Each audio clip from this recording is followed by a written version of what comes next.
প্রেম আর বিবাহিত জীবন এক নয়। কয়েক বছর প্রেম করে প্রিয় মানুষকে বিয়ে করাটাই সাকসেস না।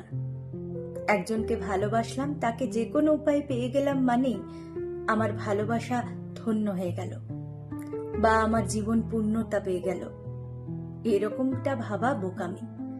আসল জীবনটা শুরু হয় বিয়ের পর থেকে, আর বিয়ের পরের জীবনটা একসঙ্গে ভালোবেসে মৃত্যু অবধি থাকতে পারাটাই হলো সাকসেস। 5 বছর প্রেমের পর বিবাহ করে তৃপ্তির ঠেকুর তুলে নিজেকে সাকসেস ভাবা বহু লোকের সম্পর্ক 5 মাস যেতে না যেতেই ডিভোর্স হয়ে যেতে দেখেছি। বিয়ের আগেকার শতভাগ ভালোবাসা নেমে আসতে দেখেছি অঙ্কের শূন্যের কোটায়।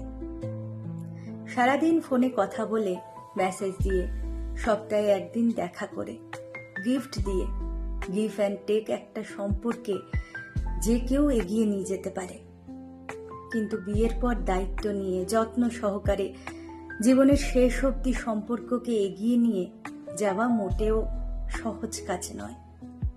বিয়ের পর যখন আবেগ কমে, ফ্যান্টাসির জগৎ ছেড়ে যখন আমরা বাস্তবিক জগতে নেমে আসি, ধীরে ধীরে যখন সৌন্দর্য হারায়, শারীরিক চাহিদা যখন কমে আসে, শত দায়িত্ব যখন ঘাড়ে চেপে বসে, ঠিক তখন সম্পর্কটাকে বোঝা মনে করে পালিয়ে না গিয়ে থেকে গিয়ে ভালোবাসতে পারা সত্যিকারের পূর্ণতা।